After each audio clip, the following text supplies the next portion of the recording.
काफ़ी बड़ा है। तो will start.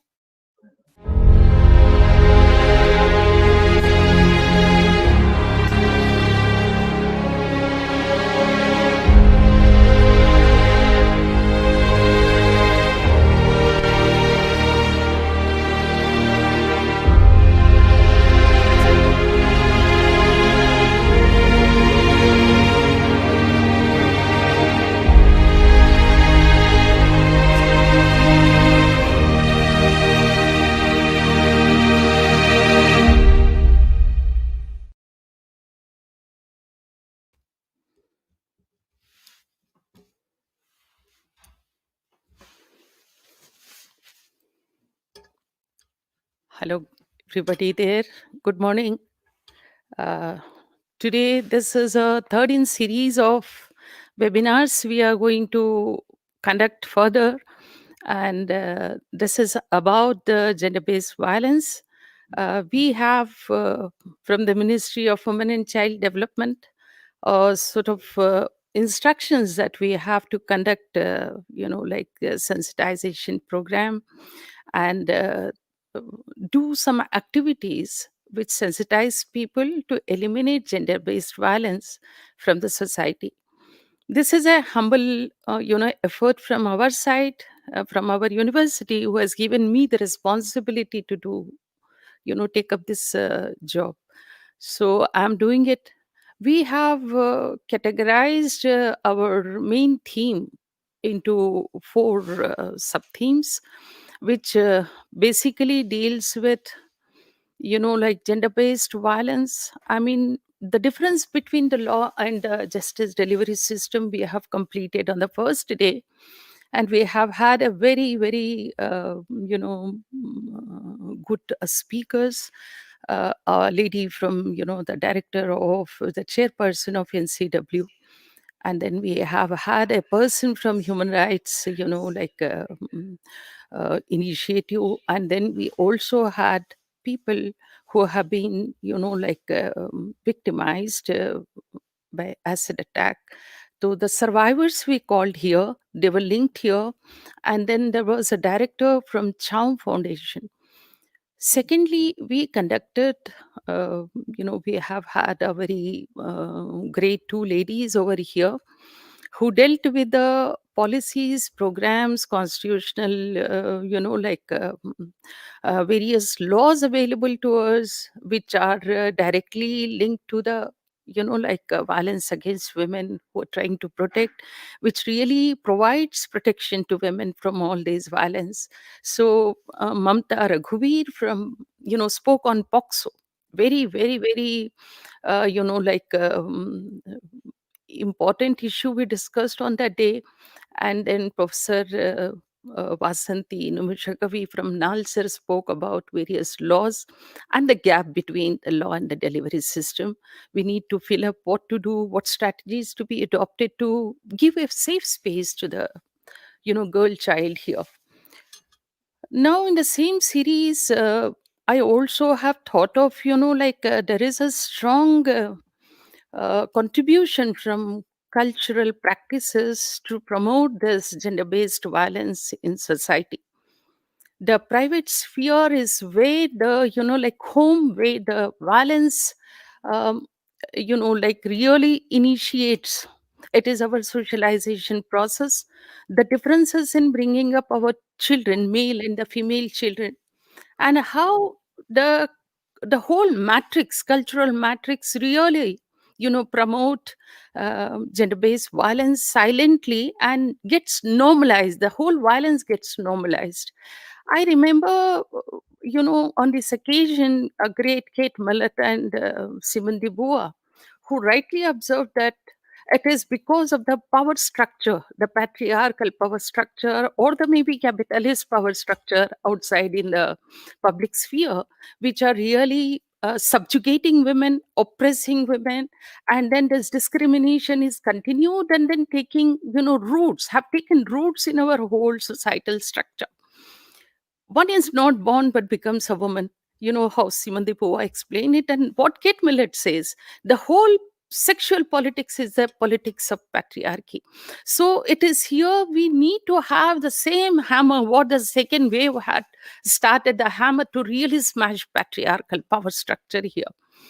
And I felt that it's very important that somebody has to be brought in here on the platform to, vividly, very clearly, rather, describe the whole gamut of activities which go on in the construction of this gender, which are very imbalanced, which create imbalance in the society, and then leads to, a sort of hierarchical power structure, hierarchy in the societal structure, and leads to the subjugation of women in society. And I thought of Shruti, nobody else for this, who have had a very, very vast experience. And I was fortunate that when I was very young, we worked together for the Girl Child Project. I hope you remember. That's where we started our friendship. And after long time, I met Shruti again, and I was so happy to reconnect with this great lady who is an epitome of, humble humility, and then insaniyat, friendship, and then love for, and then so much good. It's very rare to see a person of her caliber, doing so good. And I'm sure that whatever I have in front of me to, you know, like uh, समंदर को कूजे में बंद करने के मिज़ाक होगा when I'm talking about her, great lady, a great sociologist with a genderly, leaning, to understand what is going on in the society. The bestest example I can give to anybody who may not be understanding what gendering process is, have a look at the census of India 2011, 2020, 19 and 2011, and then prior to 10 years before that. And then you will understand that एक आंकड़ा जो है 19 940 935 920 upon 1,000 speak volume, that speaks volume about the status of girl children or women in the society. Because when girl child census we see, still the sex ratio is fast dwindling. And I'm sure the intermittent, whatever the reports we are getting here, are very, very, very, really scary, and a sort of concern we have to, really bother about how the girl child are disappearing, from what Amartya Sen said long back, maybe 20 years before, about the missing girls. That was the initiation. Now completely each state, there were few Bimaro states, if you remember what Ashish had told.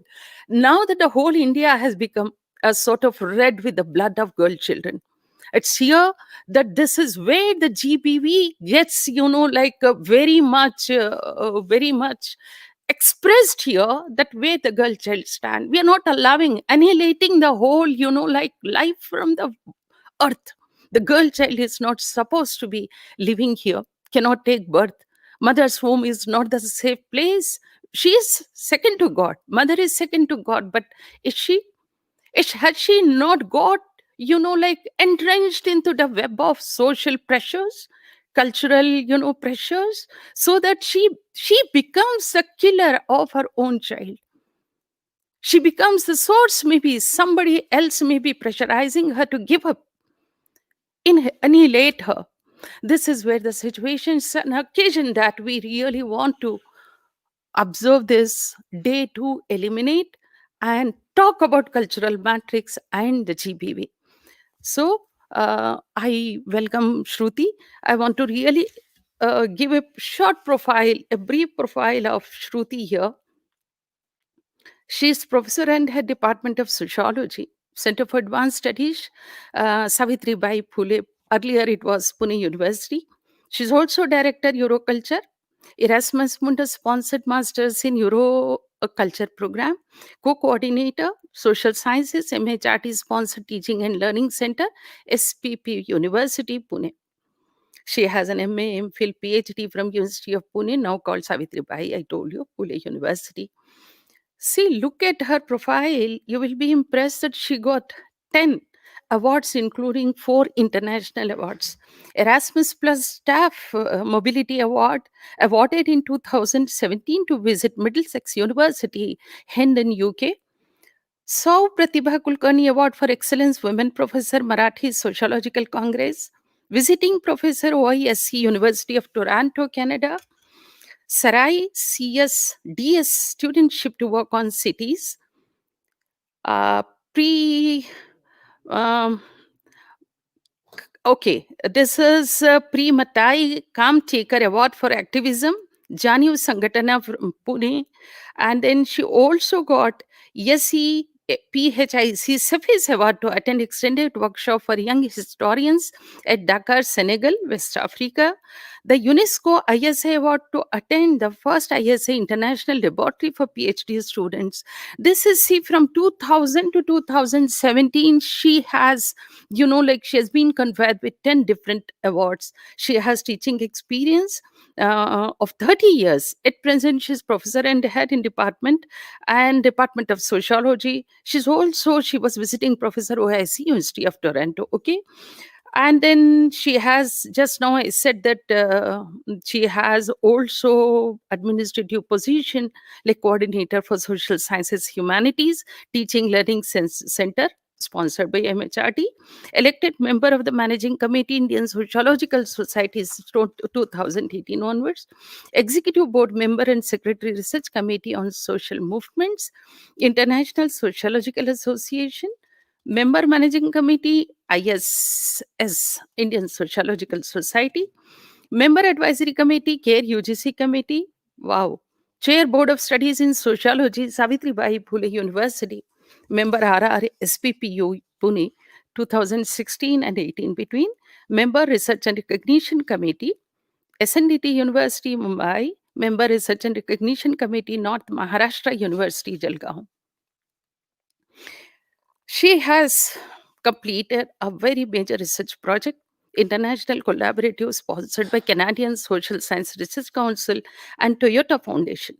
She has also has a research project completed more than 10 sponsored ICSR, UGC, UPE, SP, and PU. She has a lot of books and chapters and papers, which we can say that under publication we can count. She latestly co-authored book on low wage in high tech with Mir Chandani and Mukherjee, Oxford University Press International, edited book Urban Poverty in the Context of JNNURM and UNDP Ashada 2008, two edited books, one translated book, and worked as editor sociology section of Social Science Encyclopedia in regional language. Published more than 30 research papers in international and national journals, including Current Sociology, Interventions, Economic and Political Weekly, and Sociological Bulletin. She regularly contributes to magazines of repute in the regional language Marathi like Parivartanancha Saru. I'm sorry for the pronunciation wrong. Andolan, Palakiniti as well. She has, visited on invited lectures in more than 10 international conferences, 15 national conferences and workshops, and presented papers in many different countries, including Australia, Canada, US, UK, Finland, Spain, and Senegal in West Africa. She has her research interests are critical Southern theory, critical collaboration, globalization studies, sociology of collective action, gender and labor in urban locations, and reflective pedagogies are some of her areas of specialization and interest. Shruti, welcome you. And I was really longing to have you in our university, and this is the occasion that I could have my another great companion here, Farida Siddiqui, to whom I'll introduce later. But I'm sure that she, as a president of today's function, she is the best to, do the job. And thank you, Farida, for joining over aboard. Thank you, Shruti. Please take. The stage is yours. Thank you so much, Professor Shahida. I'm really awkward because you have really been very generous in introducing me. I hope I come up to the mark and really do my job well today. Well, when we talk about violence and especially gender based violence, as Professor Shahida told you very aptly, we met when I had just passed my MA in sociology. and working on the girl child project that government of India had launched at that time. We at that time learned in details how culture constructs gender in our families, in our houses, in our panchayats, and in our parliaments also.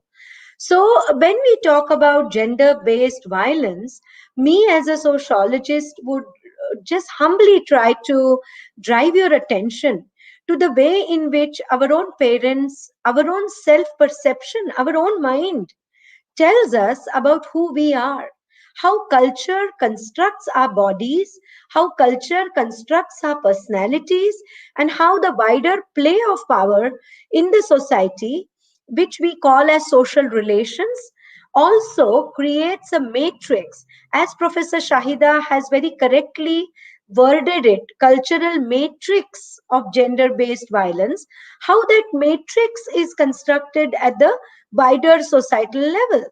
So, in other words, as a student of sociology, I'm going to walk you through from the personal level to the societal level, unfolding of culture, unfolding of power relations, and in that, constructing us as gendered bodies and gendered beings.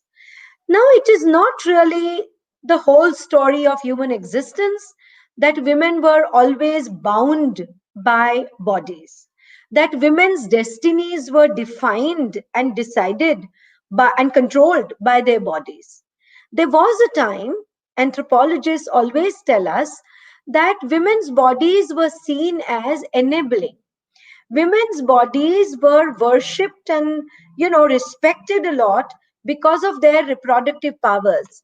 And today we find, when we talk about gender based violence, the same reproductive power is now considered as a kind of shrap, a negative thing.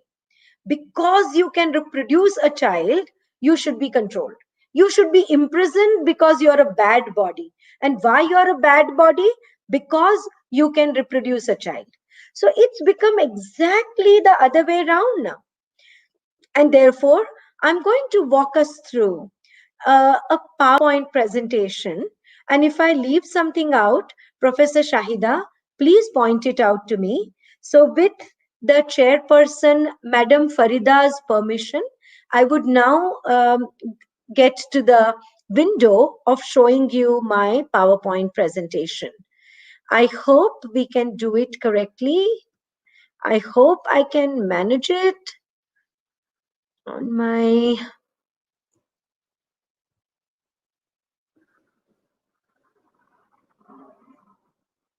Yes, there you go. Can you see my slide? Yeah. So, the cultural constructs and the matrix we are going to just know today. I'm going to start with an anecdote. And before that, of course, the framework of my today's presentation comes from the Constitution of India, because we all know that in a country like India, where so many religious communities, all religions on this earth, the community people are existent in India, we all know all religions, literally hundreds of languages are being spoken, more than 3,000 caste communities, tribal communities, thousands of them are there in this very country. And therefore, how do we talk to each other? How do we deal with each other? And how do we live peacefully, helping each other grow and progress? And I think the Constitution of India exactly does that job. It gives us an ethical document with which we can go ahead, with which we can work, cohabit, collaborate, and progress. And hence, I feel if we really take the constitutional values very seriously, we would understand how to deal with the challenge of cultural matrix of defining gender based violence in India. Here we go. What are the constitutional values that are given to us? We are a sovereign democratic republic based on the concept of nyay, justice. Liberty, swatantra, equality, samanata, and fraternity, which is maybe sahbhav.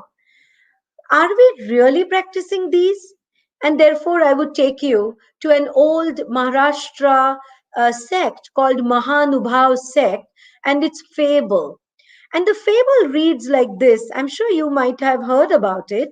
Um, no offense intended at any disability, but the fable talks about seven blind persons bumping into an elephant. And each one feels the body of the elephant, the part of the elephant that one can, and then describes the elephant as the part. So someone says an elephant is a big snake. Someone says, no, no, no, it's actually a tree stump, etc., etc.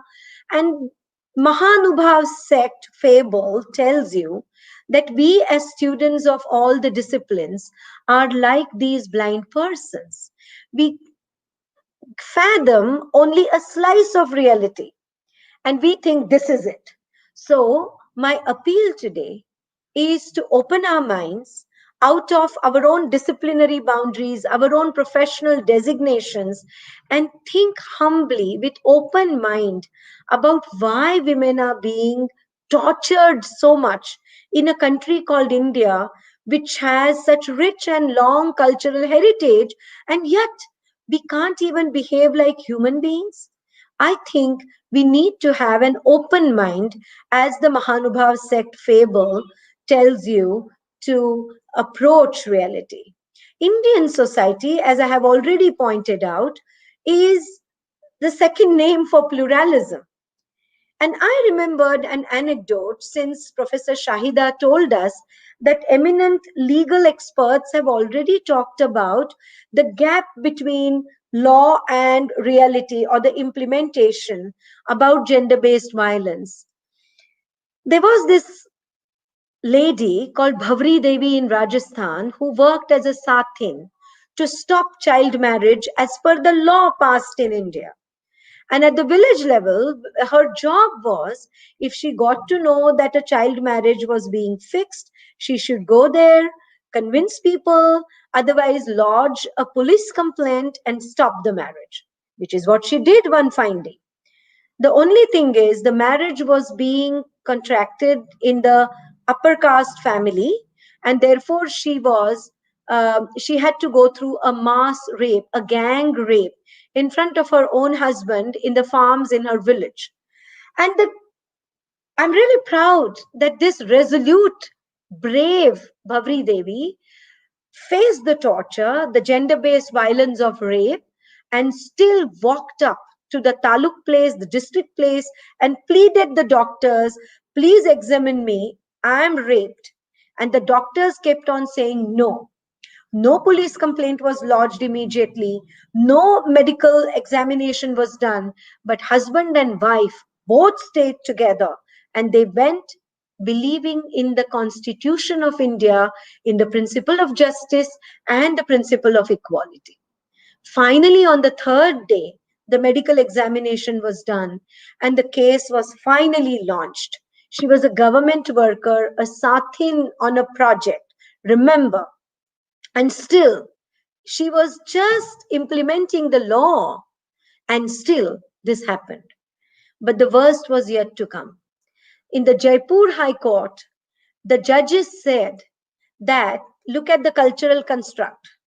The upper caste men can never touch lower caste people, leave alone a lower caste woman. And since Bhavri Devi belongs to lower caste, she was never raped because upper caste men will not touch her. And this kind of injustice was meted out to her.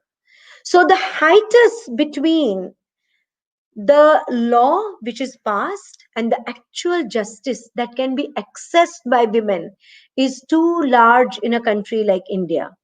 And still, this was years ago when people still, at least for lip service, adhered to the constitution. Today in 2021, I'm afraid people are not really wedded to the constitutional principles at all. There are people who are audacious enough to say this constitution is not useful. And therefore, I thank the organizers, especially Professor Shahida, that she very sincerely and in a committed fashion, which is her personality, as we all know. I know it from 1990 for the last 30 years, a very sincere, very hardworking, brilliant, and committed personality to gender equity in this country. Professor Shahida, thank you for organizing this, because the gap between, as they say, the cup and the lip is too large as far as the injustice against women in India about violence is concerned. What is the cultural framework controlling women in India?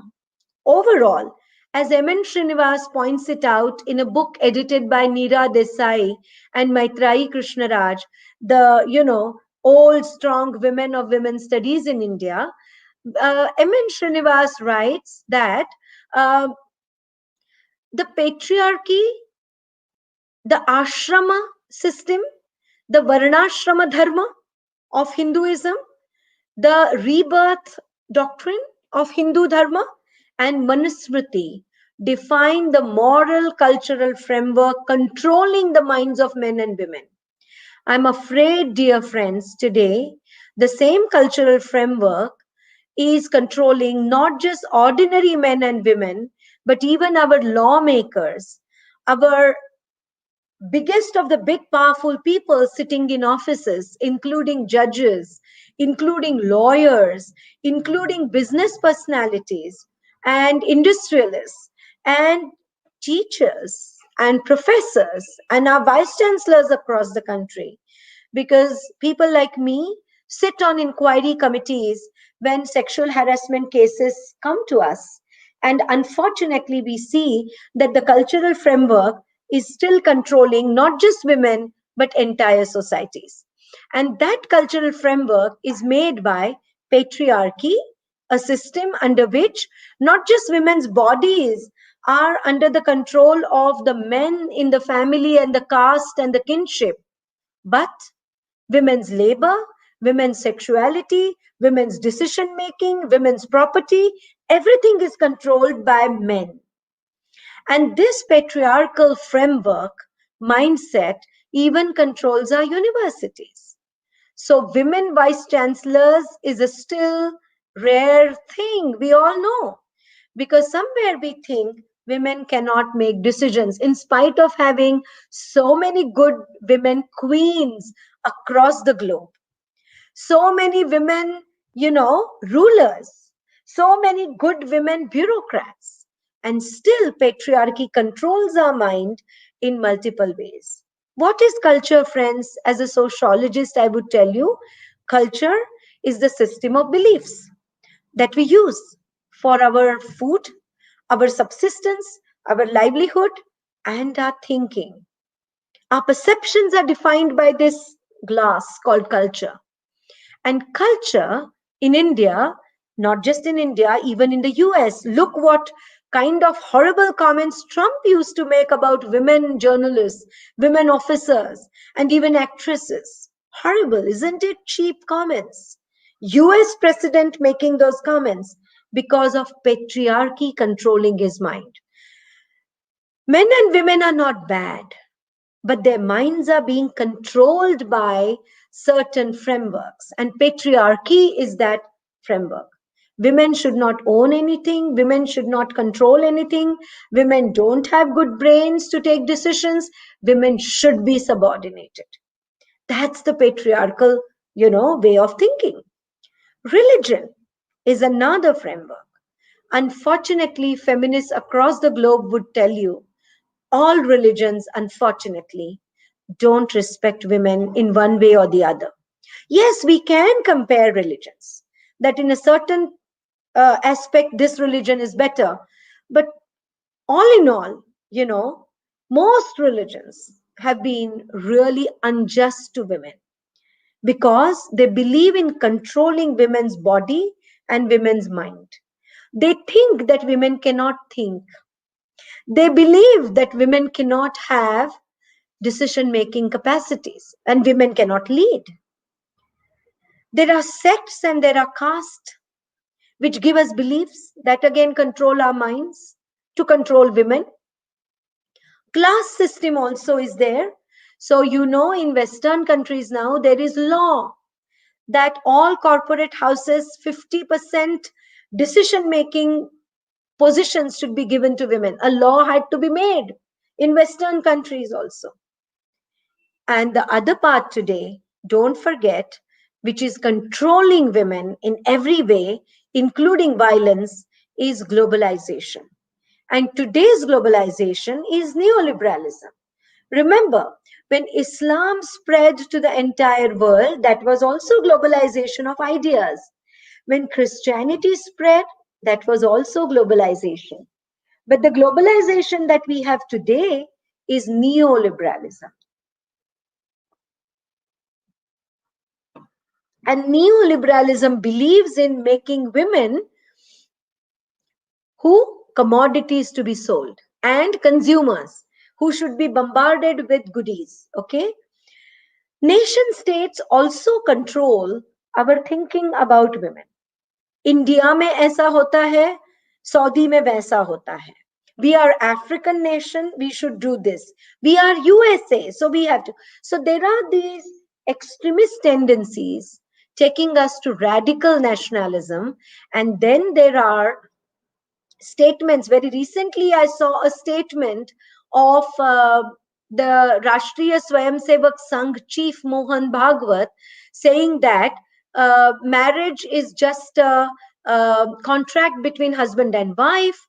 The wife should please the husband and look after the house, and for that, the husband would give her food, and the role of the women is to become good wives. Okay.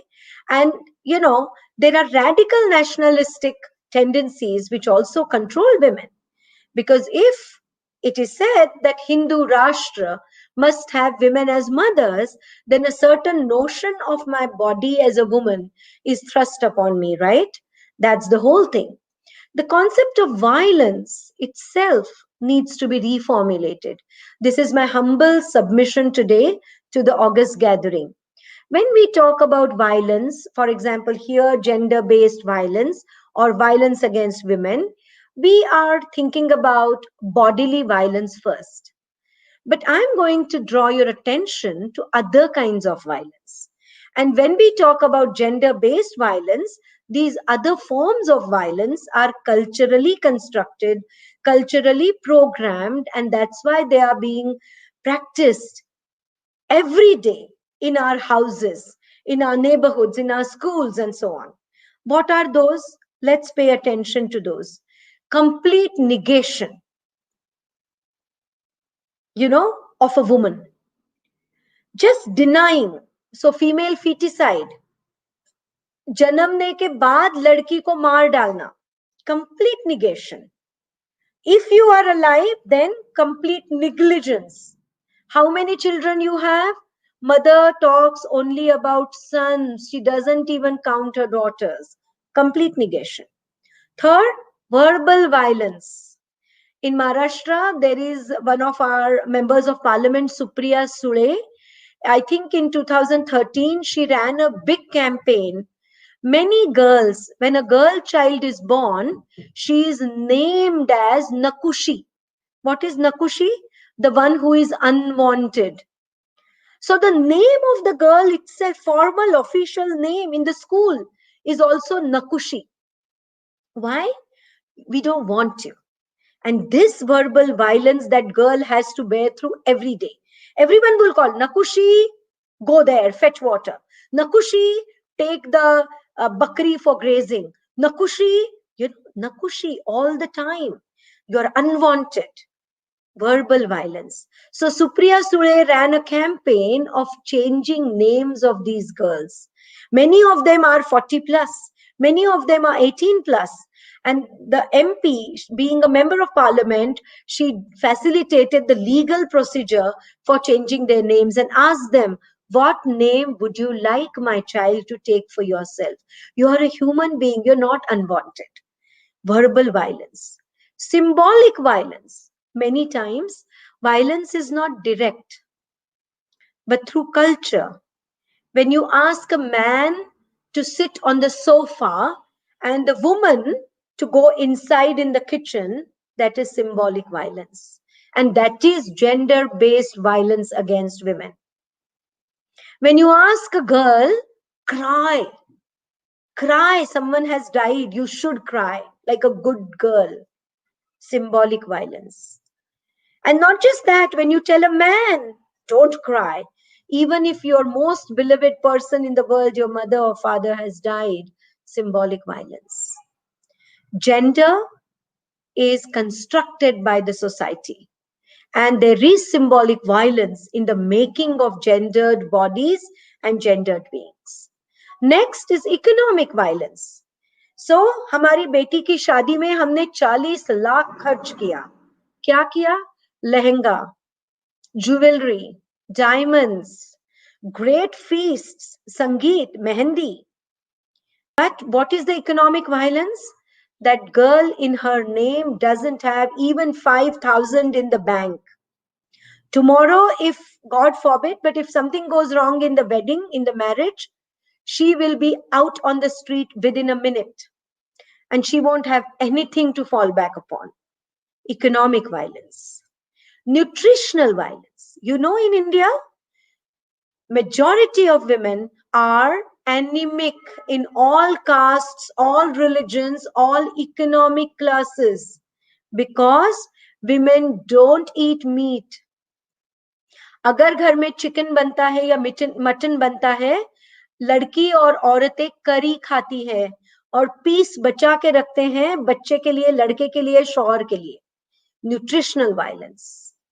Yeah, they could be fat and chubby and beautiful, but they might be very ill and weak. So, concept of violence has to be reformulated today. And unless we take this rounded view of concept of violence, a redefinition of violence, we won't be able to look at gender-based violence with an open mind. Have we really progressed? Many anthropologists argue that early on we had matriarchy. And then we became patriarchal. And we always say, अब तो बहुत प्रगति हो गई है. We have progressed a lot. तरक्की हो गई है. Really? In matriarchy, so-called, because there are two theories about that also, whether women were really, really the decision makers completely. That is not the case. In societies and communities where women had more voice, those were more egalitarian societies. And remember, even evidence from monkeys, scholars have shown that in monkey herds where the women in the monkey herd were more active, the female leaders were more active and more dominant, equity was there. I'll go to that point later. What happened then in India? Inter-region political ambitions. हमारा साम्राज्य बढ़ाना है. Inter-region political ambitions many times resulted in consolidation of economic power, and while doing that, surplus to be created through domination of slaves, women, and children. Women's sexual and reproductive powers, which were earlier glorified and worshipped, were now seen as a threat, and therefore women's bodies and women's minds were controlled.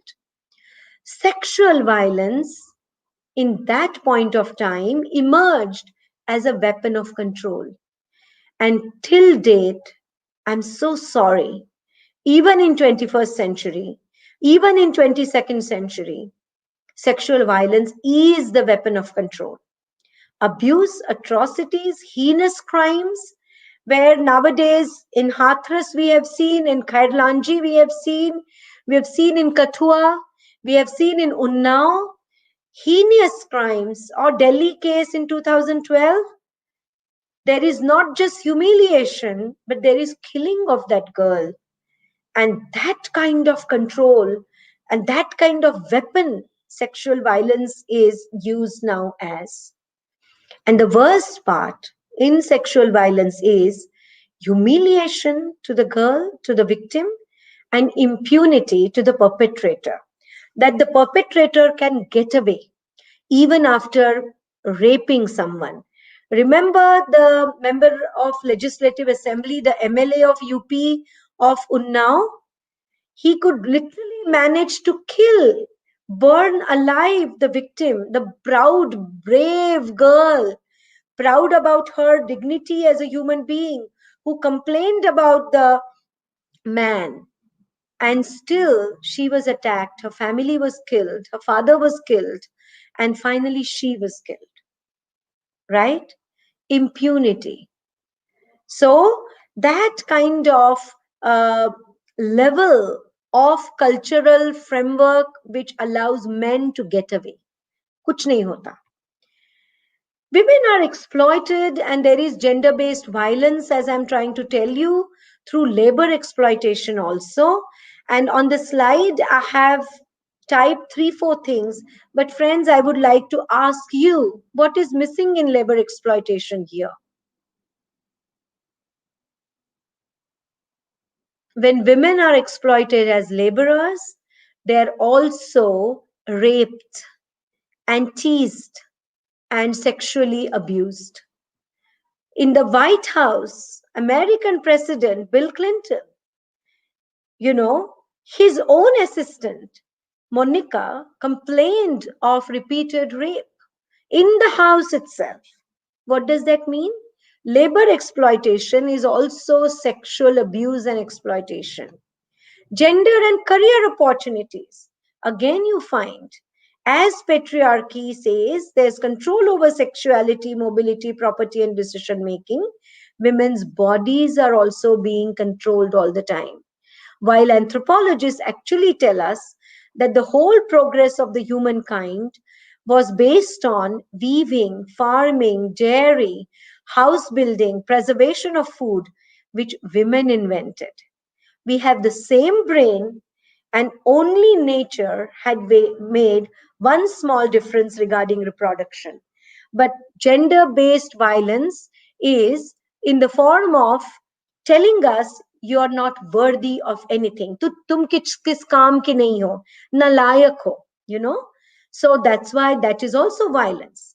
In work, we find that in tribal communities, everyone used to work, and today also in poor families. Rural societies also we find.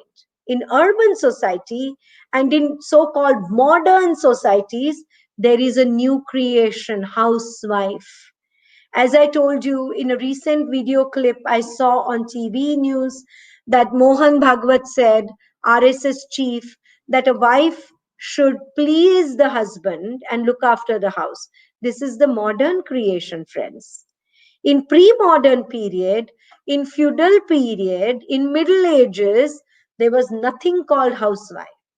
Men and women both worked in the farms, both work in the forest, both work for fishery, both earn the money, both earn the living, both save. This is new. Another way in which patriarchy and religion are coming together to control women's bodily movements, control their sexuality, and imprison them within the household. Today, what do we find, therefore? There are cultural constructs. What jobs are suitable for women? Violence. This is also gender based violence. मेरी एक बेटी है, मैंने कहा बेटा तू तो education field में जाना, तेरे लिए छुट्टियां अच्छी रहेगी क्योंकि घर संसार देखना है. Violence. What are the jobs suitable to women? Who are good women? Who are bad women? And then in recruitment and promotions also, the idea of glass ceiling, that women can go only up to this and can't go above.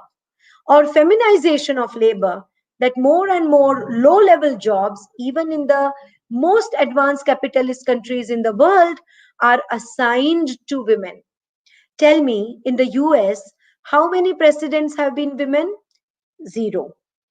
Because white males don't like women to be working and women to be decision makers. No, Hillary Clinton could not win, period, because they don't like that happening.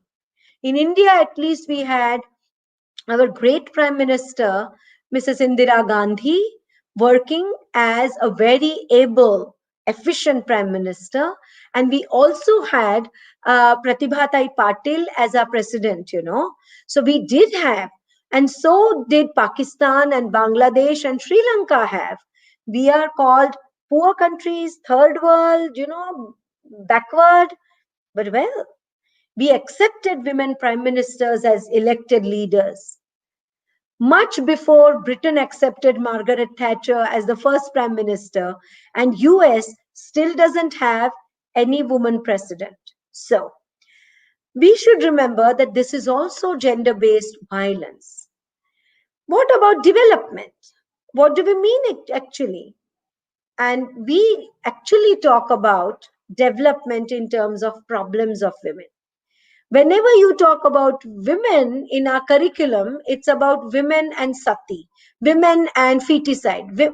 Women is equal to problems in a society. We're not looking at women as resource and asset.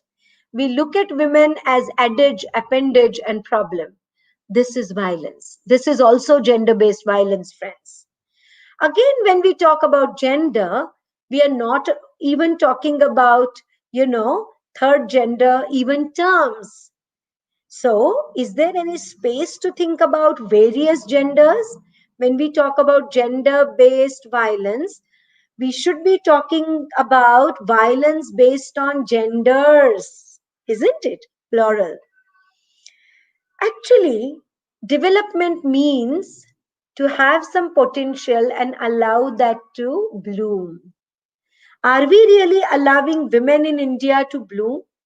We're only concerned about GDP, per capita income, international competition, etc., etc. We are never ever talking about distributive justice. रोटी का टुकड़ा हर को एक समान मिलना चाहिए. That's distributive justice. And we're not talking about it. Are we talking about basic services being accessible to everyone? Schools in every 3 kilometer radius, no child is out of school of any gender? No. Develop is allowing the atmosphere and the milieu to evolve, to bloom, to blossom.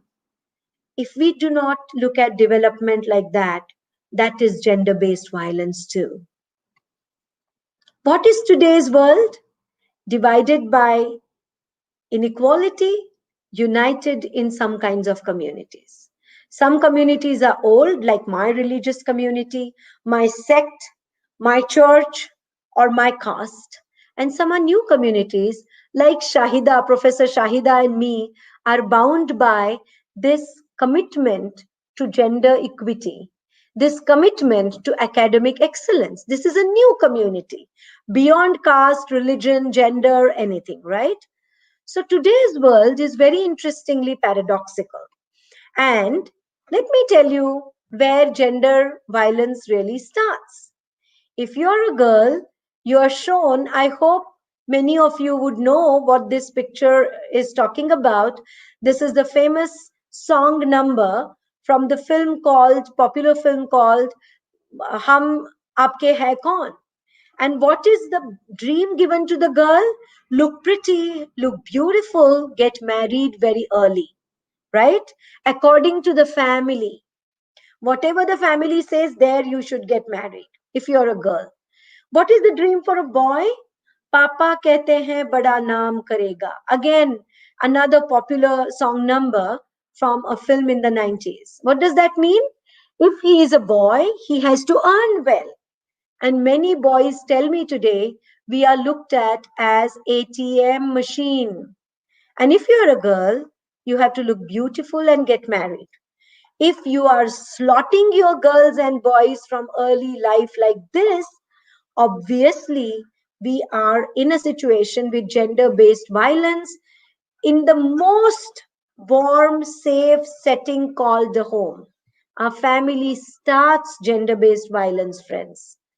And where is the third gender in this frame? There's no option. We don't even think about it. There's no space about thinking about alternate sexuality. So if there is a child with an alternate sexuality, there could be violence against that child. Remember, during the lockdown, a girl from Kerala had to commit suicide because her parents locked her, and she was going through enormous harassment and torture because she expressed honestly that I have alternate sexuality and I want to express myself that way.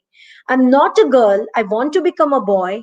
And that's why they tortured her bodily in so many ways that she committed suicide. And on Facebook, she posted a video about this. The gender issue, therefore, or gender based violence issue for that matter, who will bell the cat? ये हमारी mummy से लेके हमारे vice chancellors, हमारे जजेस, हमारे police officers सभी तरफ है. शॉपकीपर भी छोटी बच्ची को सेक्सुअली हैरेस करता है, वो अगर दूध लेने जाती है नेबरहुड में. How do we really protect ourselves? And who will bell the cat? So the first thing is to understand that gender issues are structurally framed. Caste system is based on gender-based hierarchy. Patriarchy is ruling our minds, our polity, our economy, our social relations, even our technology is suited to the gender constructs that we have. Patriarchy controls it. Neoliberal context, everything is for profit. So if women cannot help fetch profit, sit at home.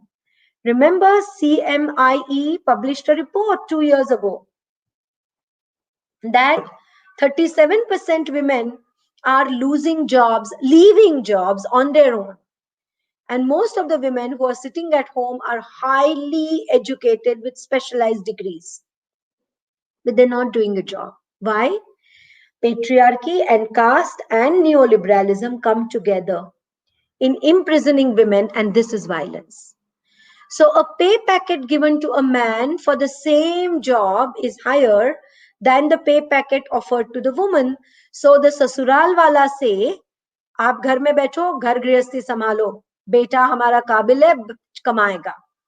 Even in the US, when couples migrate, both being computer engineers, for the visa purposes, the woman decides to let go, sit at home, cook every day, do new vratas, be more religious and more radical, in her ideas about fundamentalism, and only think about marriage and painting her nails and makeup and YouTube videos of cooking and so on.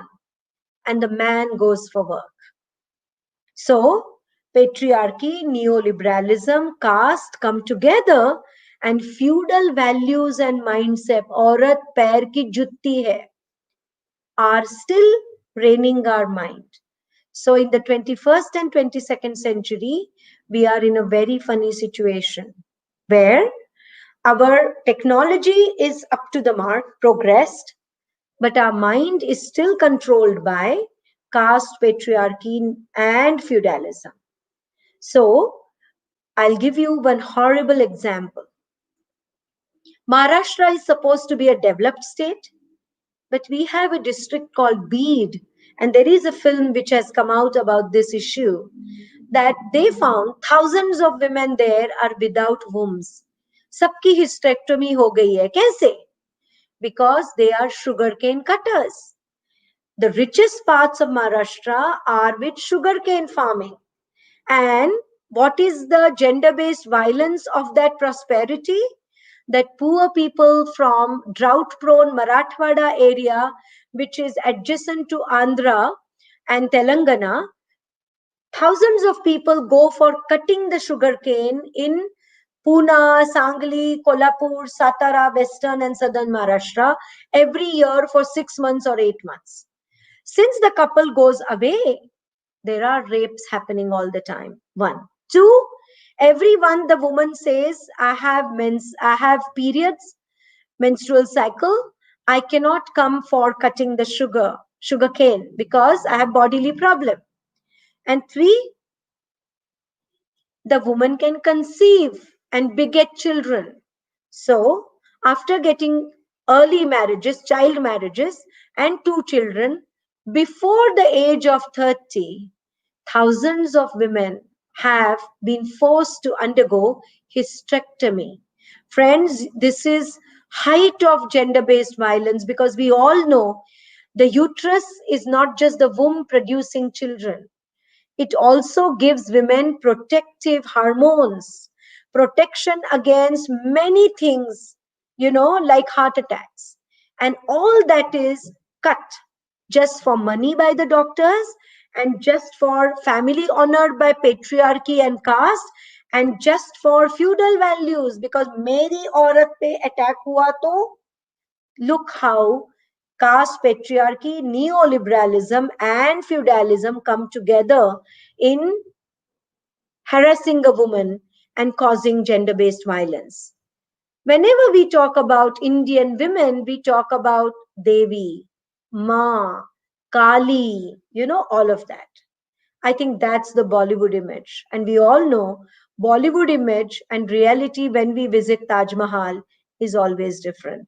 So is true about gender based violence that men and women and third gender face in India every day in every, uh, very mundane kind of events and happenings and processes. So, what are the dimensions of patriarchy? We all know, I'm just running it through. And I'm trying to highlight here intersectionality between caste and patriarchy, and religion and patriarchy, which controls. And what is the biggest challenge to us today? Destroying inequity. And inequity is there today in education, in good health, mental health issues, identity also. If you want to destroy inequality and iniquity, you have to help every human being, male, female, other gender, to ask oneself, who am I? मेरा uniqueness क्या है? मैं कौन हूँ? And when you get that, then only you can really embrace new horizons for your development, your blossoming and blooming. The other part is our dignity as human beings. As human beings, we should respect ourselves and every other human being around us. And the aspects of citizenship, as promised by the Constitution of India, should be used to destroy inequity. I would, friends, like you to explain this issue by showing you these graphics. What can you see here? On the one hand, there is equality, and on the other hand, there is equity. Equity means ensuring that there is same opportunity given to everyone in reality to access the world with fairness, and providing opportunities to actually materialize it. But what is the picture around us today? This is what's happening. In the neoliberalism of today, there is monopoly capitalism. One or two or three companies are being so big, they have empires.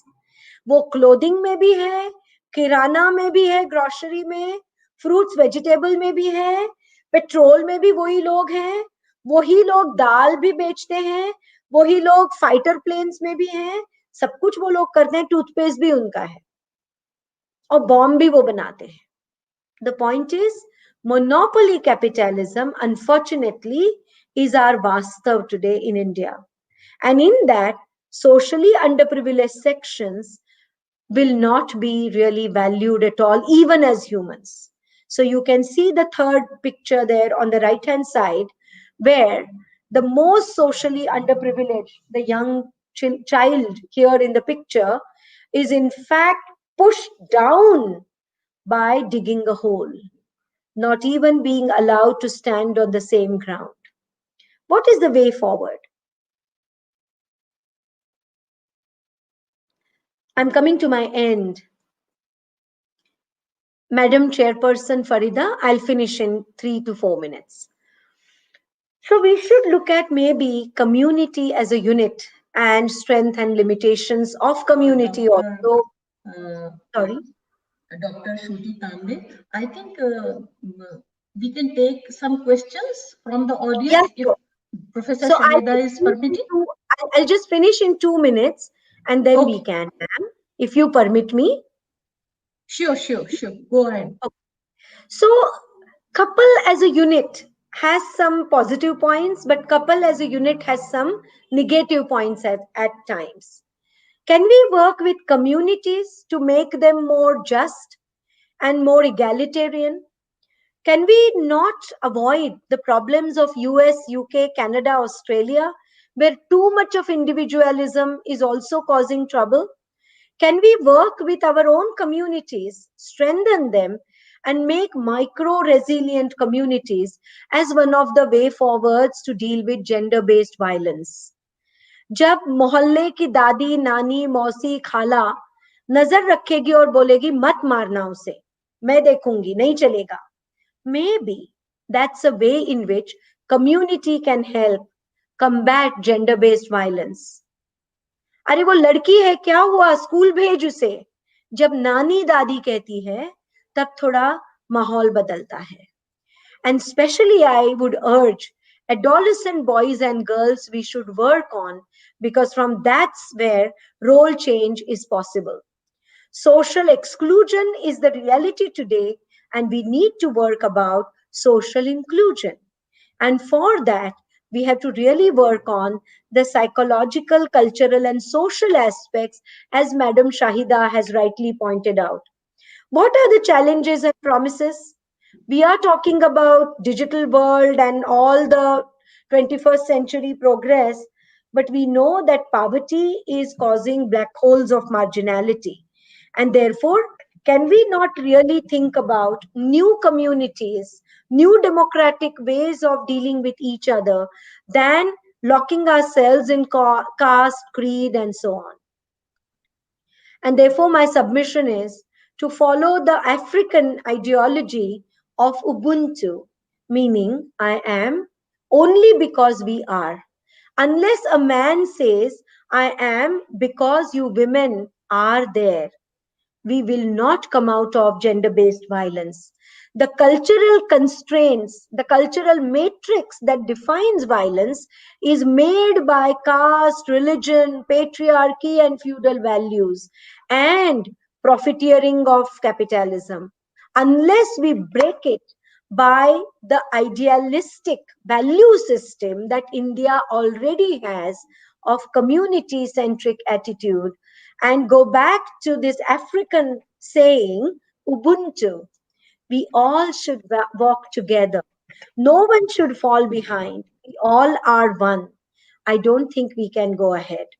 And last slide, I would therefore talk to you about my heroes, Mahatma Phule and Savitribai Phule. I'm proud that my university is renamed after Savitribai. What do they stand for? Savitribai could not be pregnant and could not become a mother. So Mahatma Phule's father and his auntie told him, you get married twice, second time. We need a boy. We need a Kuldeepak. And Mahatma Phule said, who knows? I might have faults in me. It's biology. But I don't want to get into that. I will not marry again because if the doctors tell you that the fault is in me, will you allow Savitri to get remarried to a new man? Then only talk to me about this topic. We want young men with this kind of courage. Then gender based violence will go down.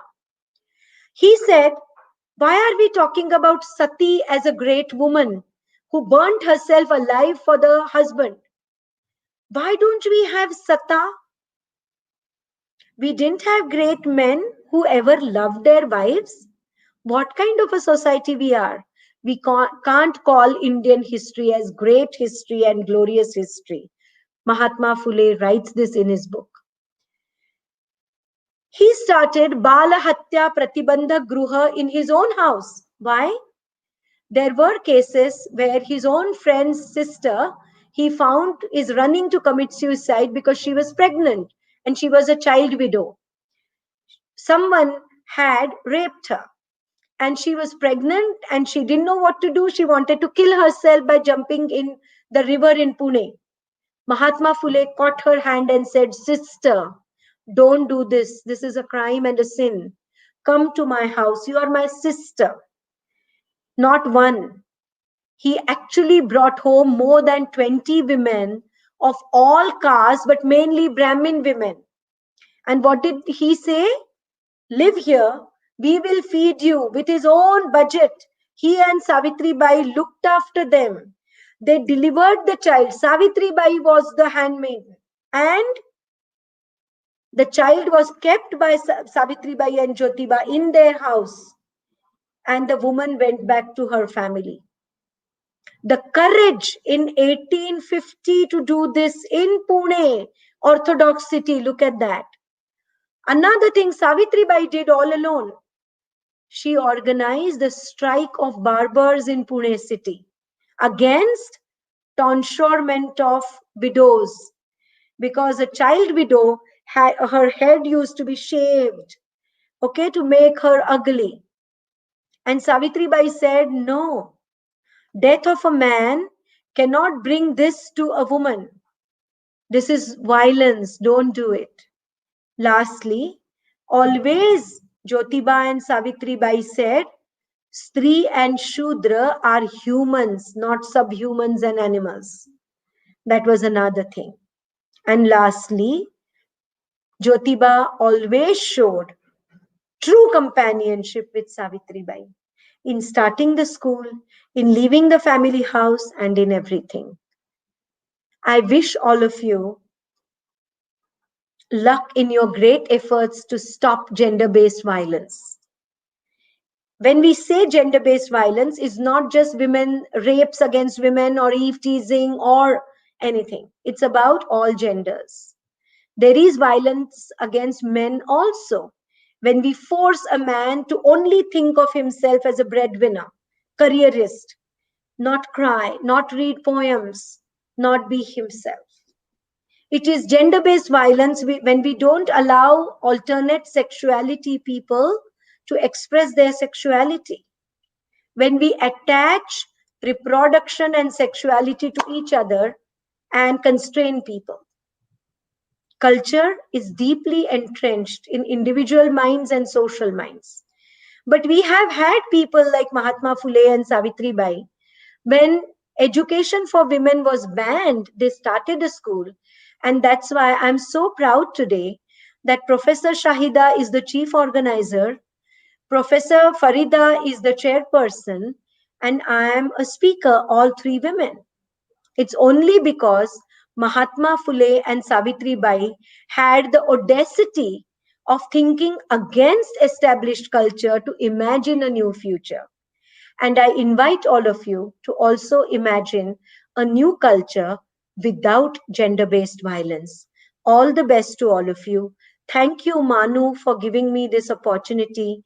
Thank you, Professor Shahida, for inviting me and being generous with me.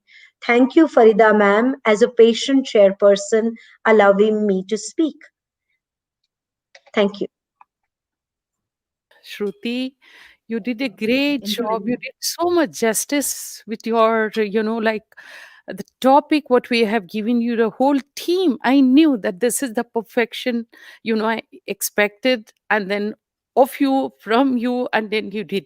And I'm sure those who are linked with this, they definitely have, taken some message from you and they could get that, uh, thought power shaken completely, because all of us we live in a false world where everything looks so hanky-dory. They think the part of the culture and forget about it. Before I take further your talk and describe about, I mean, give a comment on that, I would like Farida to take this. If there are some questions, please go ahead with that, and I would be really, whether you would like to comment presidential comment right now, or at the end of second lecture by Amirullah Khan, we would be following that. What would you do?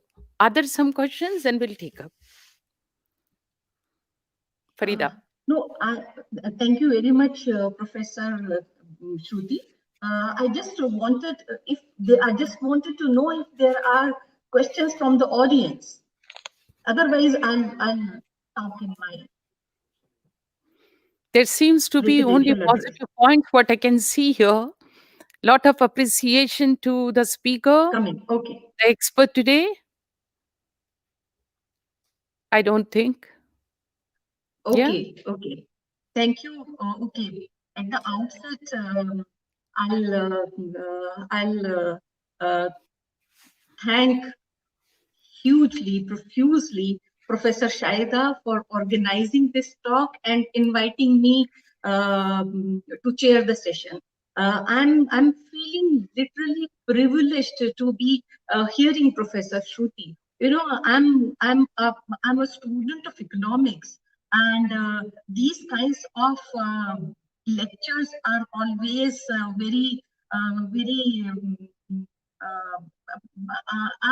are really the kind of these kinds of lectures provide me the opportunities to learn the new things pertaining to the lives of women. And I'm very happy that Professor Shahida has organized a lecture on the violence against women, on the awareness on the violence against women. Violence against women is a major violation of women's human rights globally. As many as 38% of all murders of women are committed by intimate partners worldwide. Almost one third, that is 30% of women who have been in any sort of relationship with the men folks report that they have experienced some sort of physical and sexual violence at least once in their lifetime. The prevalence estimate of violence range between 23 to 2% in high-income countries, and we performance very badly in this perspective. According to WHO, 37%, more than 37%, almost 38% women experience violence in this part of the world. I mean to say, Southeast Asian region. So it's very, excuse me, it's very sad to know that the part of the world where we are living in is experiencing the uh, the violence in a major way. Men are more likely to perpetrate violence if they have no education. So what is happening in Southeast Asian region is that men are not that much educated, or they have the history of child maltreatment, exposure to domestic violence against their mothers, harmful use of alcohol, unequal gender norms, including attitudes accepting of violence and sense of entitlement of over women. These forms of violence can lead to depression, post-traumatic stress, and other anxiety disorders, sleep difficulties, eating disorders, and suicide attempts. According to WHO's 2013 analysis conducted by London School of Hygiene and Tropical Medicine, women who have experienced violence were almost twice as likely to experience depression. So violence is not only, is not only creating havoc in the lives of the families, but in the lives of women personally, because they are the ones who are going to experience emotional disorder or emotional disturbances. These can be associated with perpetrating or experiencing violence later in life when women will become, if the women are experiencing this at the younger age, then they are going to suffer more at the age when they are married, or the age when they are old. This is going to be, this is going to adversely affect the lives of the women more than men. Then the second thing which is very important not to forget about, the violence when we are talking about violence of women, we should also talk about the children who are whose mothers are experiencing violence.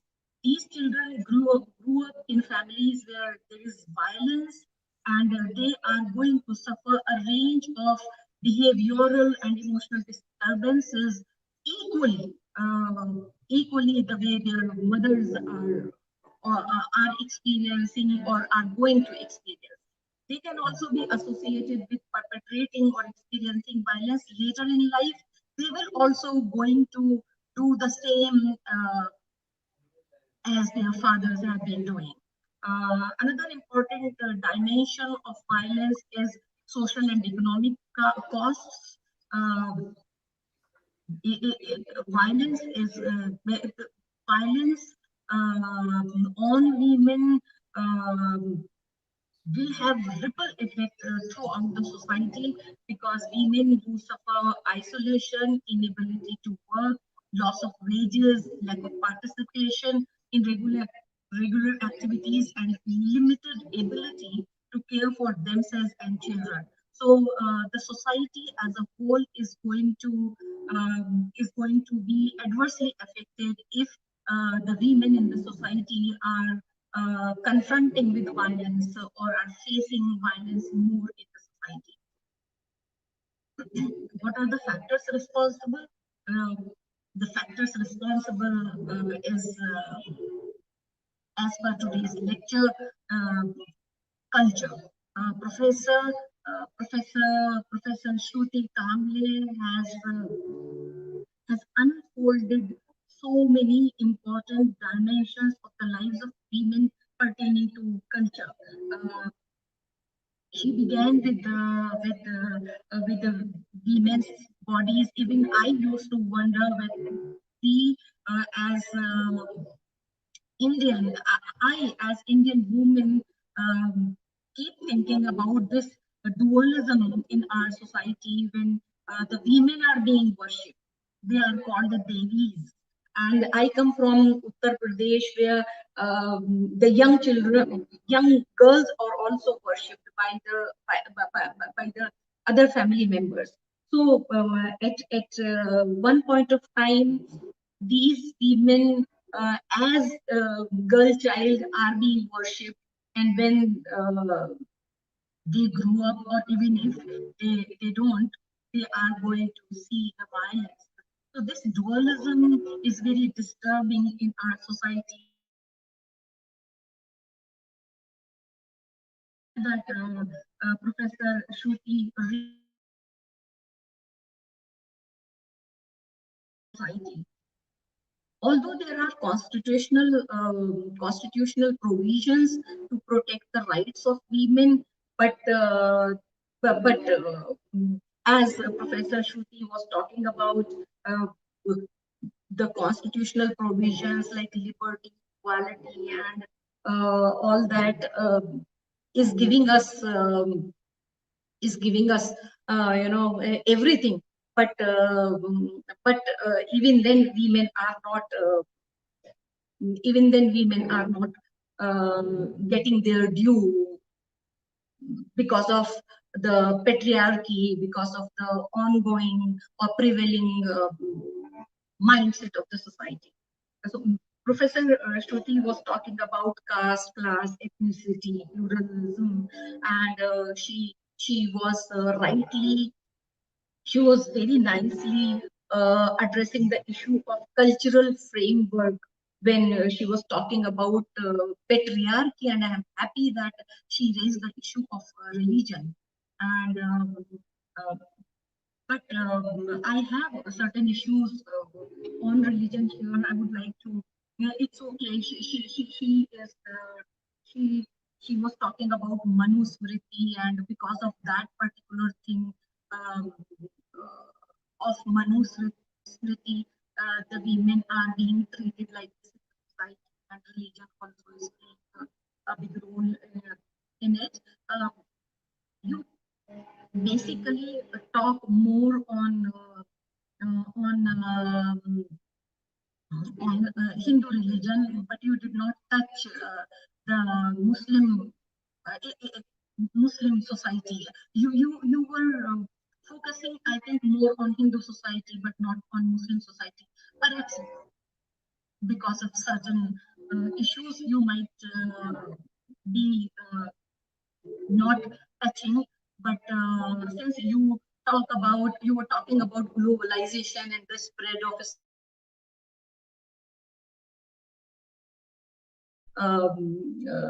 to bring it the issue of the Muslim society here, where Islam gives rights and duties to both men and women. But here the issue is that there's a difference between Islam and Musalman.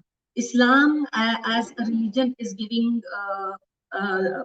rights and duties to women, but Muslim society is what you were talking about. We are not practicing what we are preaching. So Islam is preaching something, but we as a society are not practicing that. We need to introspect as a society, as a Muslim society. We are not when the question of giving triple talaq comes, Professor Shahida is the right person to talk about this issue. But as somebody as a citizen of this country, I feel that if the religion called Islam gives rights to women and duties to women, same is given to men or as well. But the men are exercising their rights to give so-called right to give talaq, triple talaq to women, uh, but they are not practicing what Islam is telling them to perform as their duties. They are not performing their duties. They are only exercising their rights to give a divorce. So this is a contradiction in Muslim society, where we need to introspect. We need to educate our men more. We need to talk about the rights and duties more as a society. We need to talk about sons more as far as the question of this kind of violence is concerned, because as you rightly pointed out, violence is not only physical violence. Violence is verbal violence, emotional violence. I'm happy that you brought all these issues. When we are we in the society are talking only about a particular kind of physical violence or sexual violence, but it's good that a person from sociology only could have brought this kind of detailed analysis, detailed perspective of violence. So violence could be economic violence. Violence could be of this type. I'm very happy that even I could learn so many things pertaining to the violence. Apart from violence, a very important dimension that you brought was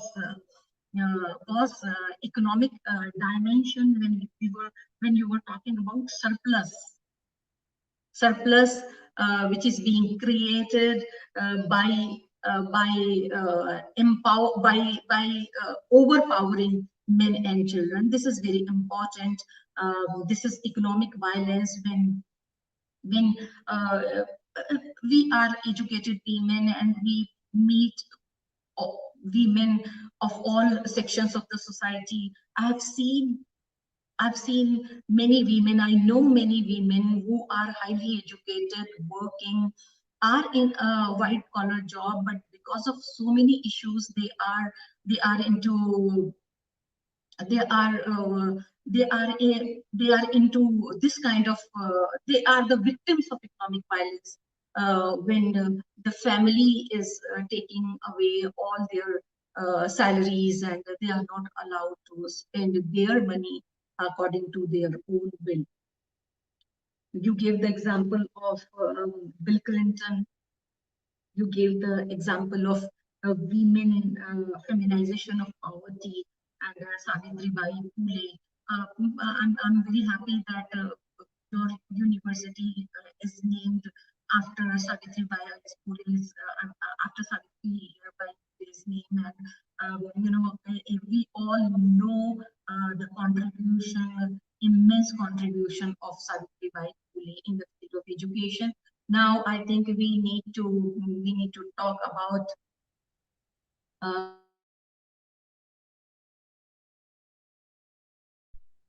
you have discussed everything in detail uh, about about uh, about uh, about about the issue of violence, gender equality, patriarchy, pluralism, religion. You have covered, I think, each and every perspective pertaining to violence of women. I'm glad that I am presiding this session and learning a lot of things from your lecture. Now, I think we need to focus on prevention, and prevention requires multi-sectoral approach. Where Professor Shruti has already covered all that. Um, if we need a multi-sectoral approach for for eliminating violence from the society, from the Indian society as a developing country, that too during the COVID-19, we are already facing a lot of issues. But for multi-sectoral perspective, we need a lot of resources. We need a lot of resources for for increasing the access to employment to women, so that they become empowered. Um, they should we should we should we should we should try to bring in more resources. But before the resources, I think, as Professor Shruti was talking about patriarchy and the society, I think we need to uh, we need to sensitize people. We need to talk to the people regarding elimination of violence. We need to talk about the factors responsible to for violence. We need to talk about the effects of violence on the society, on women, on children, on family, on men as well, and on society. We need to stop it from happening in the first place. I thank you. With these words, I end up my comments, and I thank you, Professor Shahida and Professor Shruti, for delivering such a thought-provoking talk on violence. Thank you very much. Thank you, Farida, for such an elaborate comment on the presentation of Shruti. Shruti, there was one question. Now it is not there on the screen. Some Miss Maimuna is asking if a husband has, abused a woman and has kept on harassing her and physically harassed her, and committed to kill her in anger, but later regretted and promised to repeat. Should a wife continue to live with her husband? I'm sorry, Not at Farida. all. I'm not going very formally, and I If, forgot. I mean, if I it's wanted to introduce. Please. to answer, I would say not at all. There are limits in every relationship, and no means no about certain things. So, two things I would say. One, the first slap, and you should learn to speak up. If you respect yourself and if you have dignity as a woman, you should go against all cultural frameworks, may it be your religion, your sect, your caste, your family, your kinship. In modern society, 21st century, you are an equal human being, period. You know, my grandmother used to tell me that they talk about a woman as a cow or a cow as a woman. And my grandmother always told me, look at a cow. If someone tries to mess us up even on the street, the cow just raises her horns and makes that person or that animal go away. She said, if the so called poor cow can also defend herself, what has happened to human beings and women who can't protect themselves? Don't tell me you're gungi gudiyas. You can't be gungi gudiyas. This is what my 90-year-old nani and dadi used to tell me. I'm afraid why in 21st century educated girls cannot say it. Self preservation is the most important thing as a human being. Don't give in to violence. Don't give in to anyone bullying you. Don't give in anyone controlling your mind. We all are equal as human beings. We all have dignity. We are citizens of this country. Speak up, stand against it. And there is no means no. Those limits you have to clarify to your partner, your teacher, your whoever in every relationship. And impunity to someone attacking you should never be allowed. That's all. Thank you, Shruti. Thank you.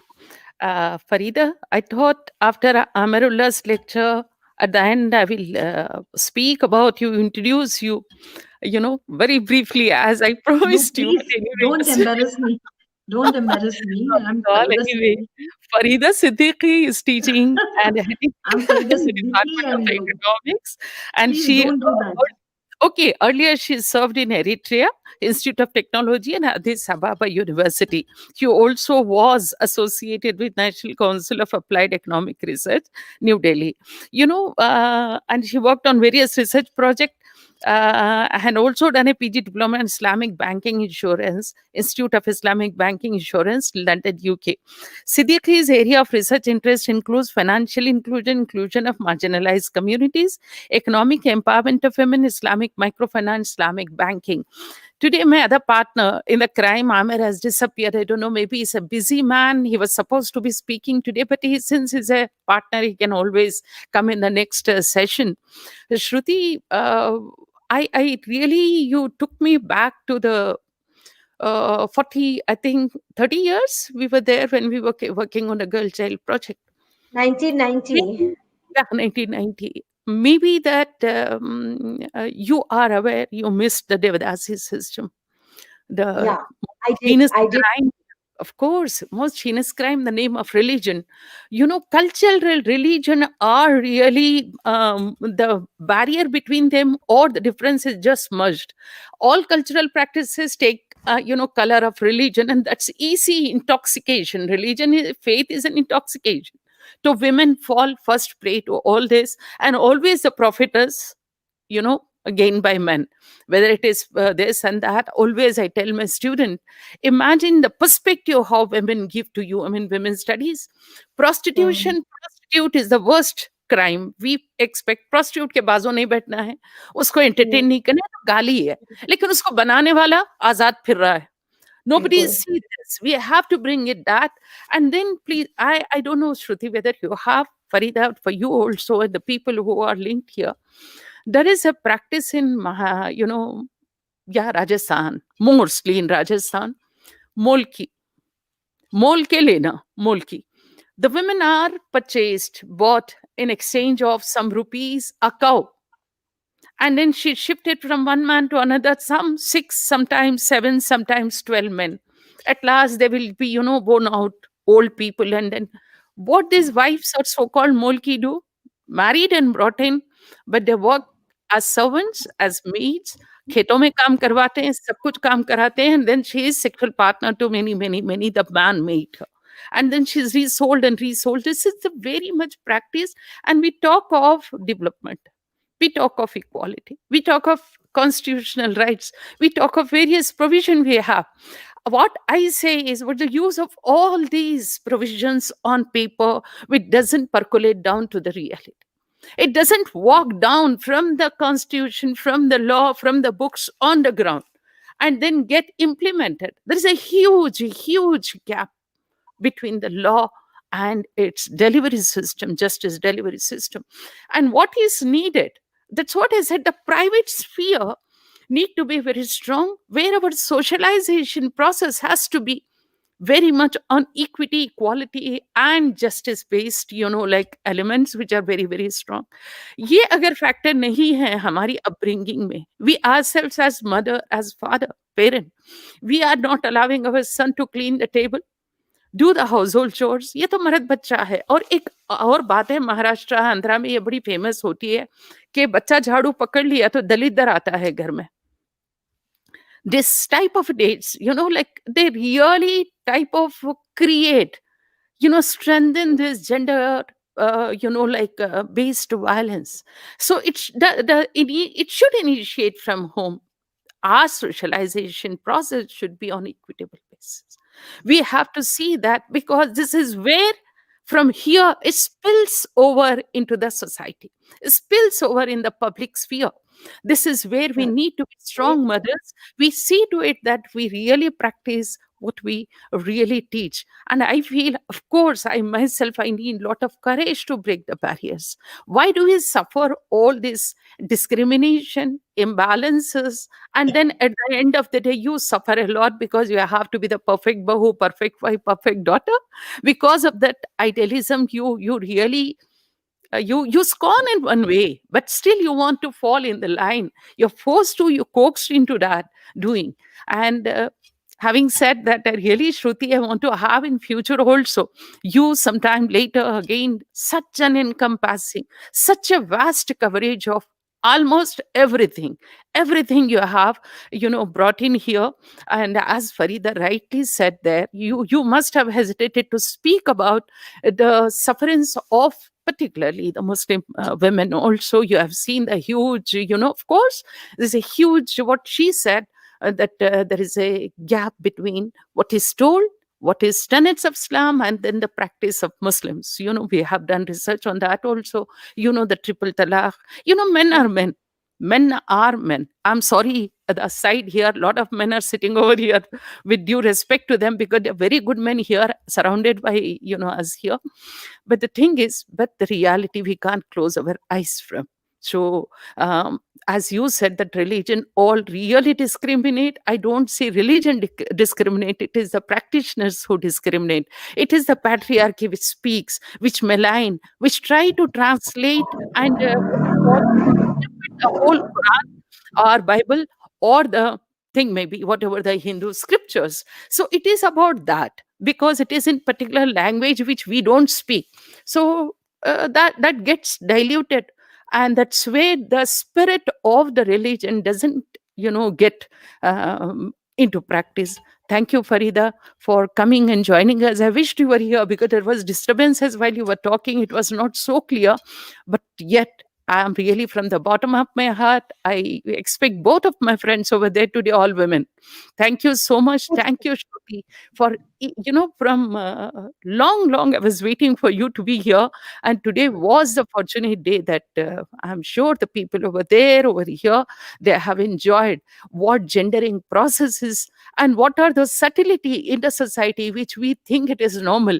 But you see what is happening. Thank you so much from the, bottom. Thank you so much. Thank you. We'll end this.